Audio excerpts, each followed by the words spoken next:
I was a person completely devoted to freelancing, to never having an office. My father had 2 points of pride. He never wore a hat. He never had a job. And I had inherited this feeling, so I was a devoted freelance writer. There were, of course, wonderful, small, sometimes mimeograph feminist magazines called Big Mama Rag, I think it was in Denver, Sojourner in Boston. And I had been a writer at New York. I was the girl writer at New York Magazine. I was the one girl writer when the group of us, Tom Wolfe, Jimmy Breslin, started New York Magazine. Okay. But what was happening, I think, to all of us was that we were trying to write articles that no one wanted to publish because the women's movement was just, bursting. And there was so much to say. But I remember my very best editor saying to me, well, if I publish an article saying women are equal, I'll have to publish one right next to it saying they're not in order to be objective.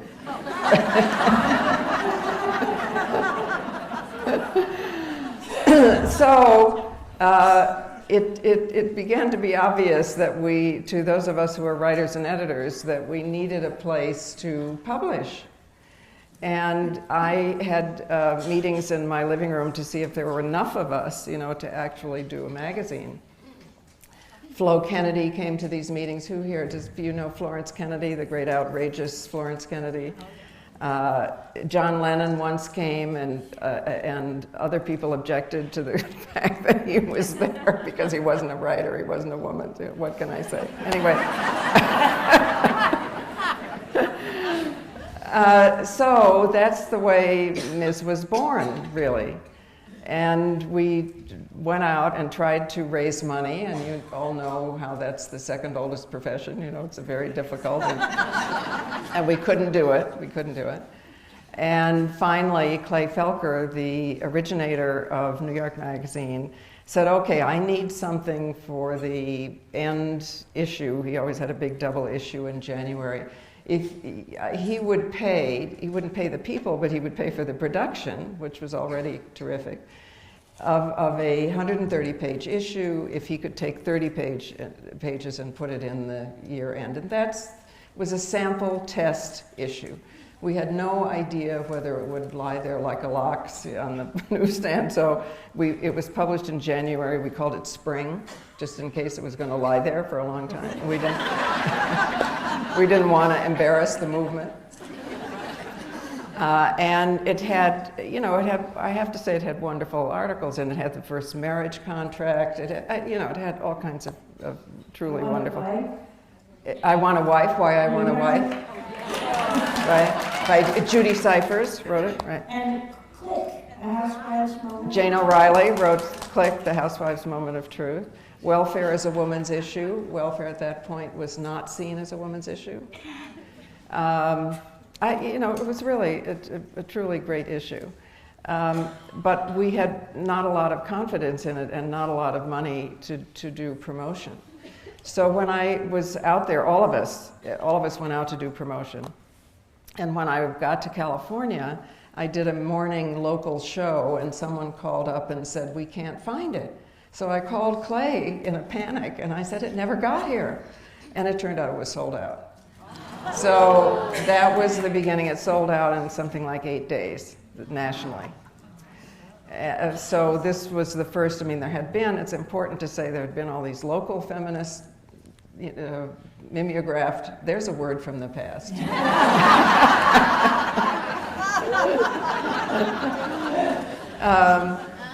But this was the first national one, and then we got ourselves together to try to actually raise money to do it, to start publication 6 months later. So the first issue, for those of you who remember, had a blue woman, a kind of Krishna figure. You could see I'd been living in India, and also we were trying to make it racially multibiguous, so we thought blue was good. And the very first regular issue, months later, had Wonder Woman on it. And this changed my life, as all of our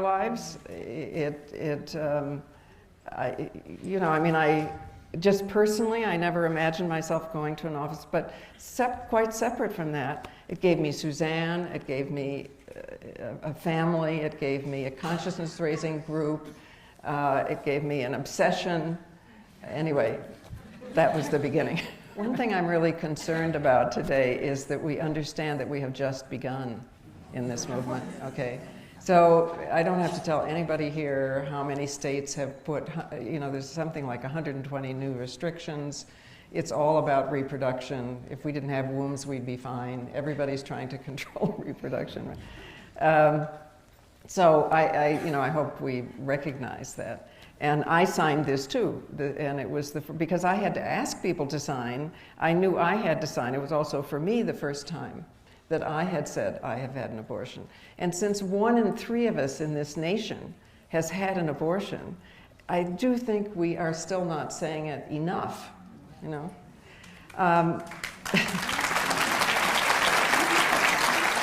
It's that and sex education is still controversial, and it's part of healthcare for women, as we understand.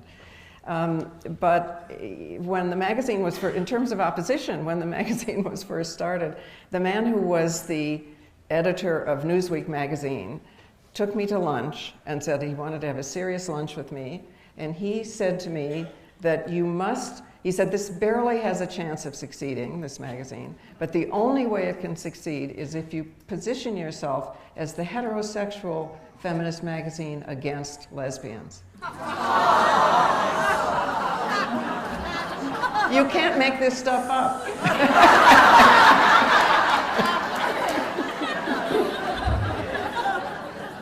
So everybody said, you can't have, anything, especially in your early issues. So of course, we had to have Women Loving Women, whole article in the very first issue. And what I remember most about it was that because we were so late, and I mean, everything was a crunch, and we had to actually go where the type was being set, where the guys, and the male typesetters were only interested in that article.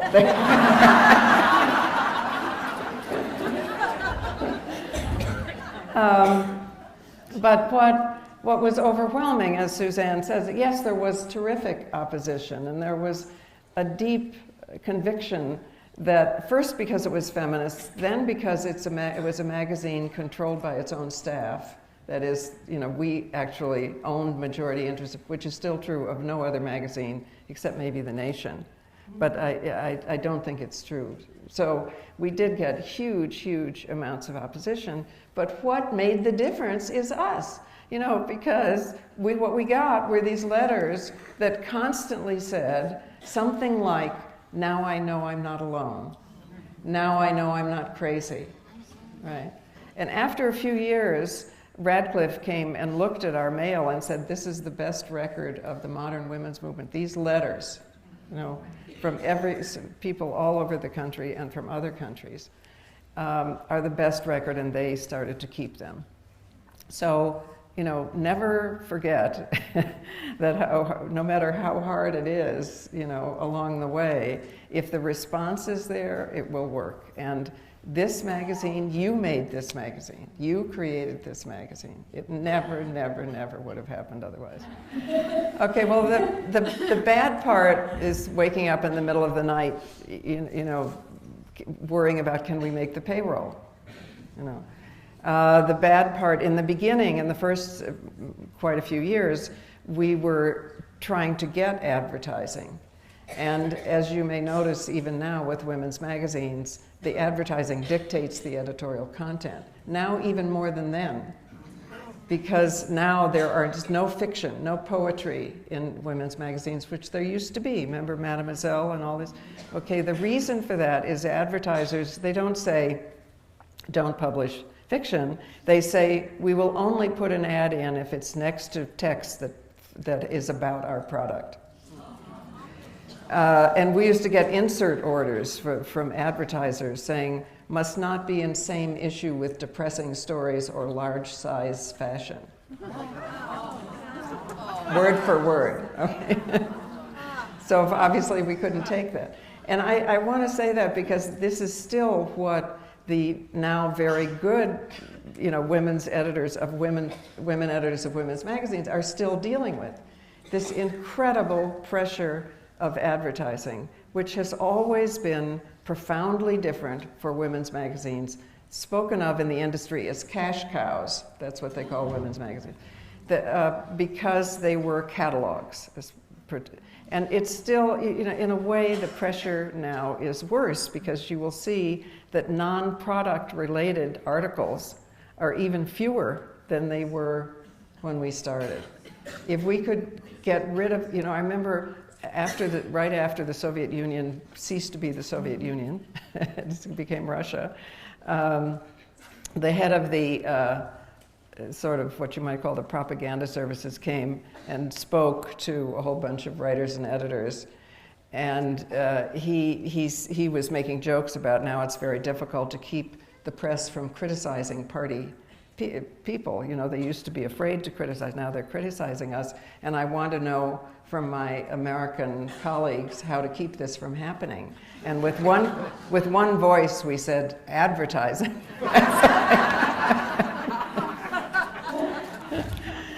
So it's, this is still, where our struggle is, although now, of course, lots and lots of women have individual voices on the web. And we can get out there and find support and so on. But the magazines themselves, and it's my worry about the web too, the more that it's financed by ads, I think the more problem that we're going to have. And of course, there were problems inside the movement too, because here we were working very hard for very little money, but what we also were some of the very few women who could work in the movement full time and get paid at all. Everybody else was mostly a volunteer. So there was resentment of us, and there was resentment of, one magazine can never have enough of all the different constituencies. We were always struggling. And Suzanne, as the editor, well, I would like to say one of the mistakes I think in retrospect we made was in an excess of democracy. We didn't have a masthead. We didn't have titles. We had departments, and then we listed ourselves alphabetically. Right. And because of that, people thought I was the editor, Suzanne was the editor. I would just like to say clearly for history.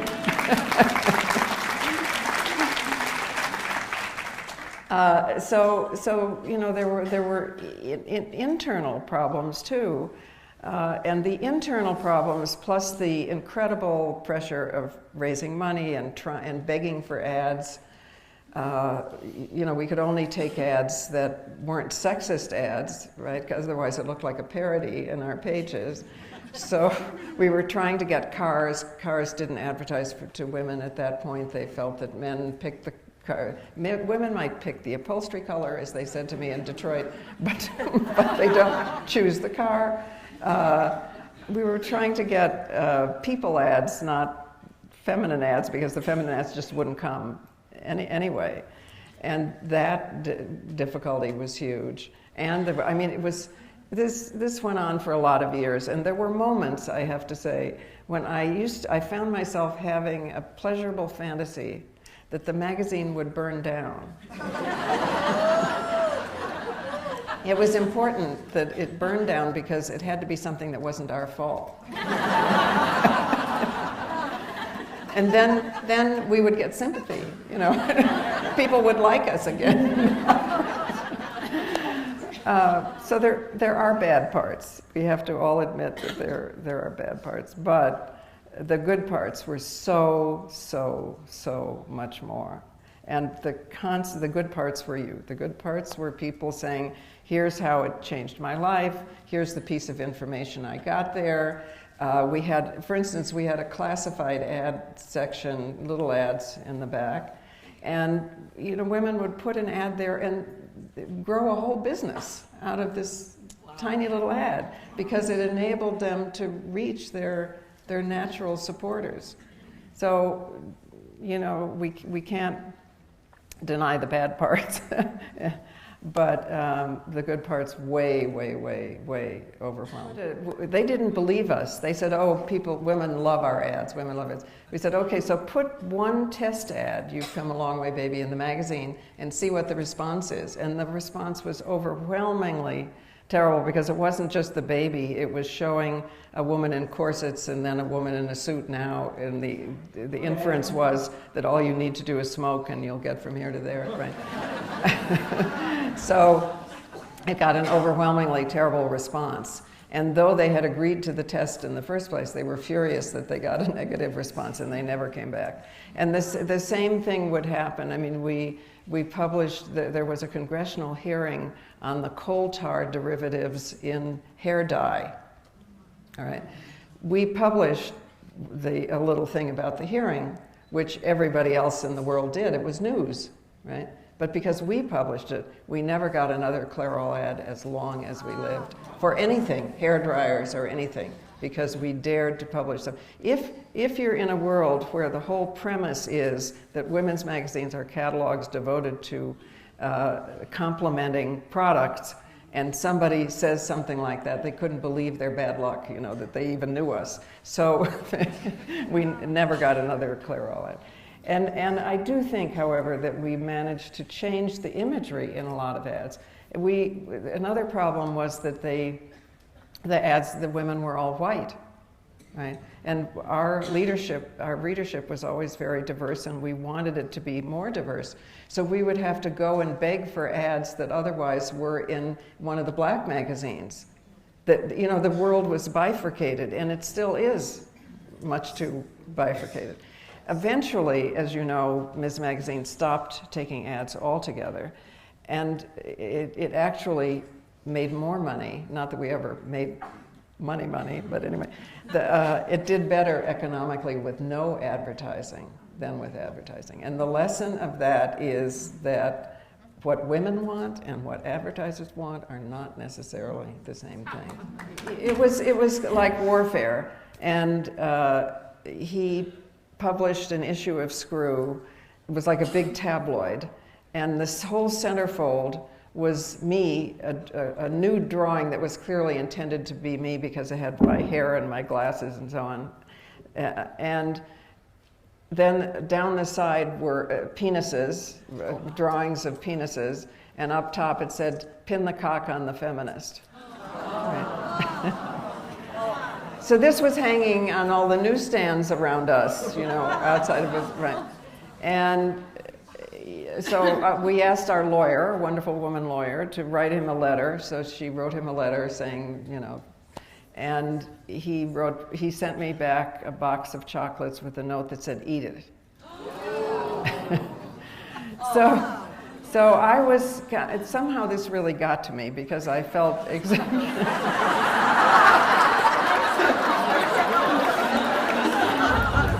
Because it was hanging on all these newsstands and stuff. So then Bella and I were doing some political, Bella Abzug, okay.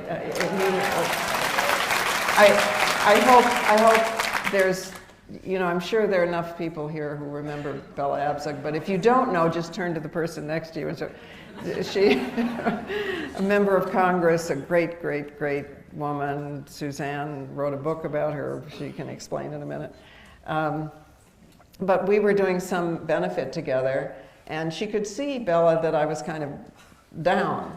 So she said, "What's wrong? What's wrong?" And so I explained to her what was happening. And she wasn't impressed at all, you know, because she was very good at conflict and I was not.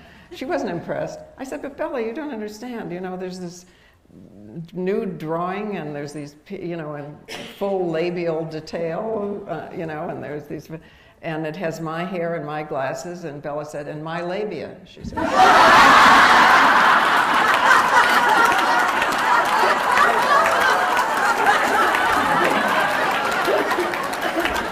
And so she made me laugh, and suddenly after that I didn't feel so bad. But you know, the important thing about Bella and a few others too, Maxine Waters and Barbara Lee in California, and is that they came out of movements. The candidate supply system does not necessarily, we should remember that the movements, I think, the peace movement, the gay and lesbian movement, all the movements are so important as sources of candidates, because the difference is, it's hard if you haven't been in a movement not to look at the public opinion polls and go there. It's very difficult not to. But Bella didn't hold her finger to the wind. She was the wind. She understood, and people who are in movements understand how to make that change, how to bring a constituency. And we need much, much more of that. And also, Bella was a global figure, because she really opened the UN to individual human beings, not just to nations, by the nature of her, international organizing. And in some ways, she was better known in other countries. I remember a young woman arriving to come to the UN and saying to me, "I am the Bella Abzug of Mongolia," she said.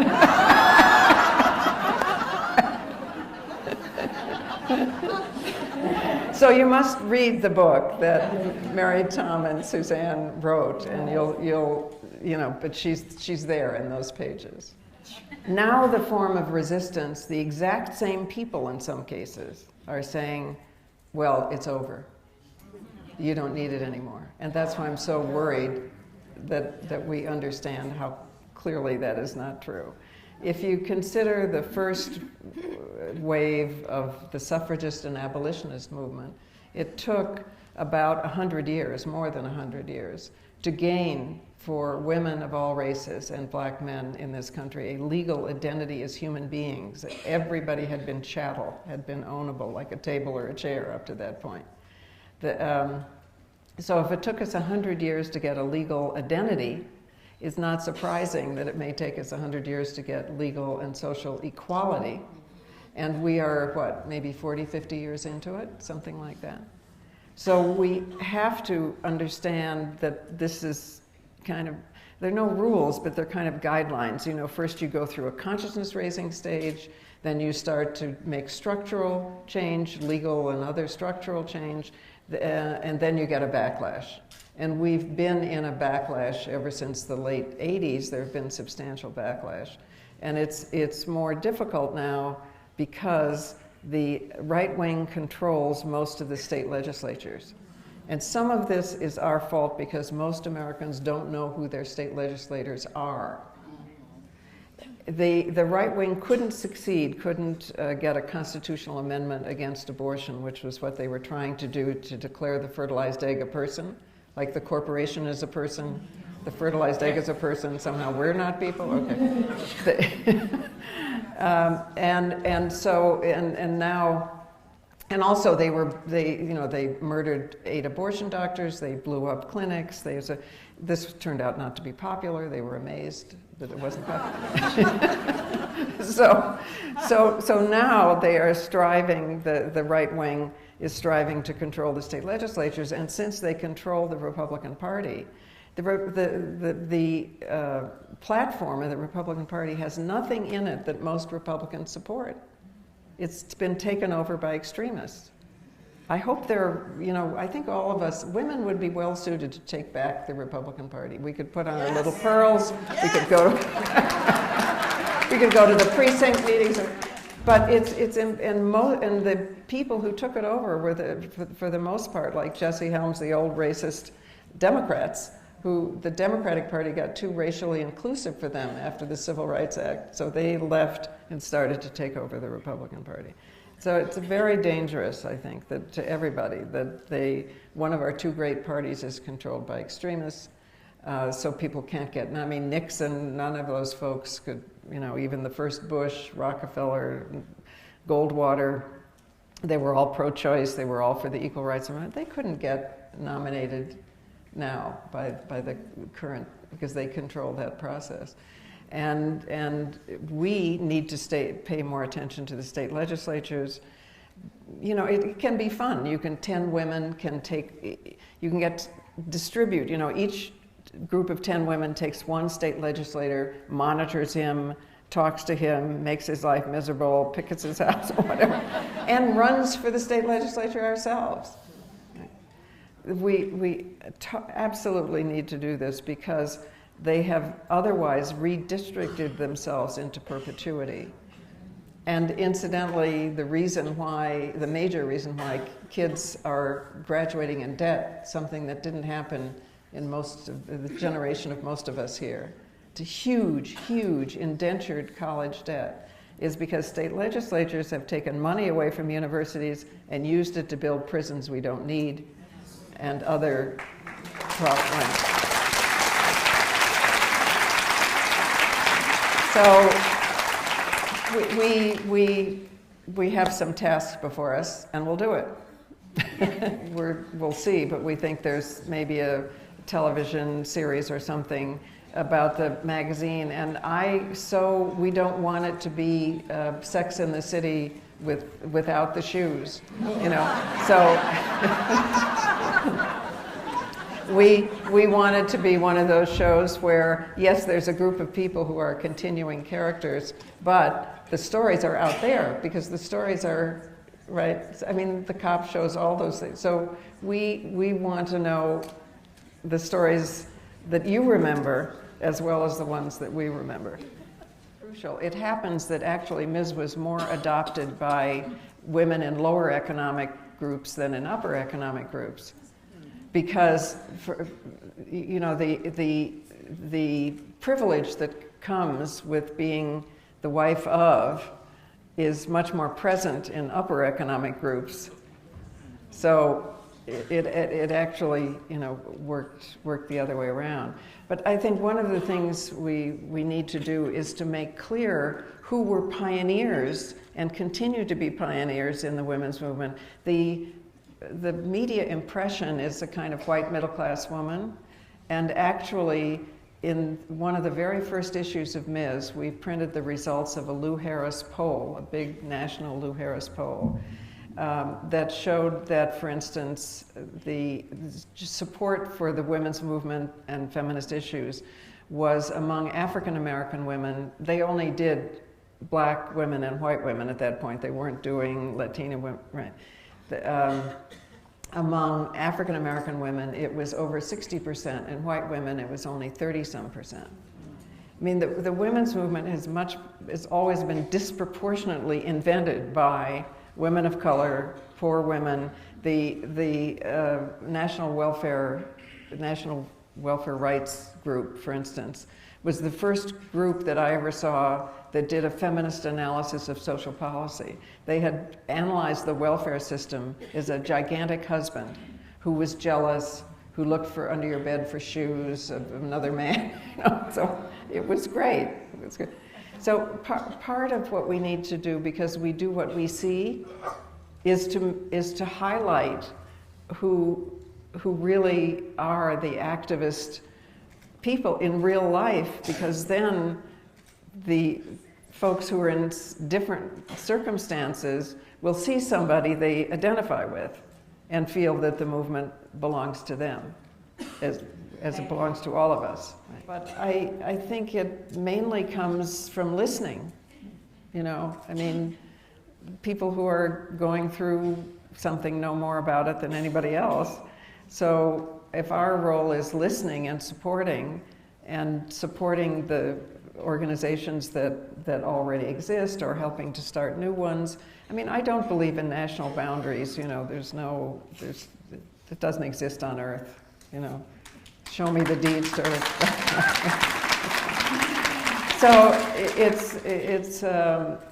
it's really very practical, I think. Just listening, trying to find out if there's already a local or regional group that's working on this issue, going to them and saying, okay, how can I help? Or here's what I think we could do here. Just trying to mesh it. So I just want to say that some people ask you impossible questions. One of my impossible questions is, what's the one thing that the women's movement needs worldwide? Okay, I have an answer. Here's the answer. A feminist AA. All right. So AA groups, they're free, they're leaderless. You know where they are when you move from one city to the next. Okay, so by the banks of the Zambia River, in the basement of the local YWCA, and so there should be feminist groups meeting regularly, small enough so everybody can talk and listen. You know where they are. We are communal creatures. We cannot do it alone. We cannot do it alone. Well, first of all, we care much too much about who's president and not enough about who's in the local offices and the state legislature and so on. I mean, I am a supporter of President Obama. He has a good heart and a good mind, and there was so little he could do because he was imprisoned by an ultra-right wing with control of structures that, you know, you look at the public opinion polls, which are good.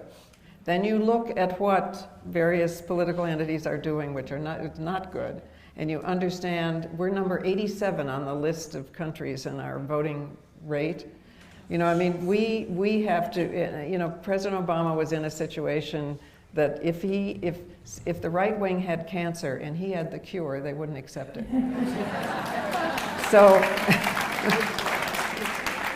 So whoever is in the White House, you know, is crucial. But and I do think that this time, I did not think the last time Hillary Clinton ran that there was a possibility of a female president yet, any female president. I do think there is now. I do think that I mean, we had all these ideas for the name of the magazine. It was going to be called Sisters, and then people thought it was a Catholic magazine. You know?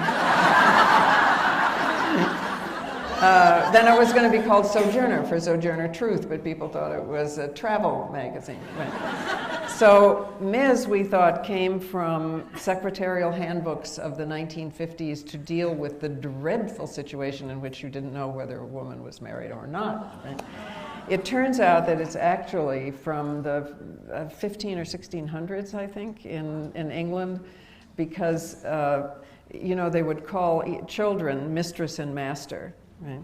And it didn't indicate marital status. So it was an abbreviation for mistress, which didn't indicate marital status. And you can find it on tombstones from the 1700s in this country. So it's actually, but we didn't know that at the time. But it has always had the same meaning. But I also think there's something else that we do, and I just want to say in case, which is we did it when there was nobody, and we had a hard time, and nobody thanked us. Yes. And now we want young women to be grateful. And this does not work. I mean, because, you know, it is not their fault that we didn't get recognized when we were doing it. Gratitude never radicalized anybody. We didn't run around saying thank you for the vote. No, we got mad on our own behalf, right? Okay, young women need to get mad on their own behalf, and we need to stop expecting gratitude.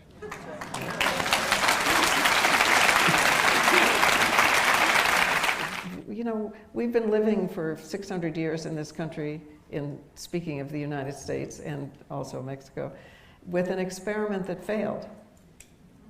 You know, called capitalism, called sexism, called hierarchy. The paradigm of life is a circle, not a, you know, we are linked, we are not ranked.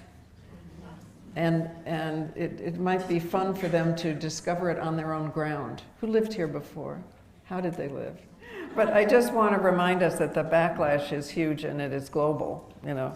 So part of the reason that for the first time that we know of in recorded history, there are fewer females on Earth than males.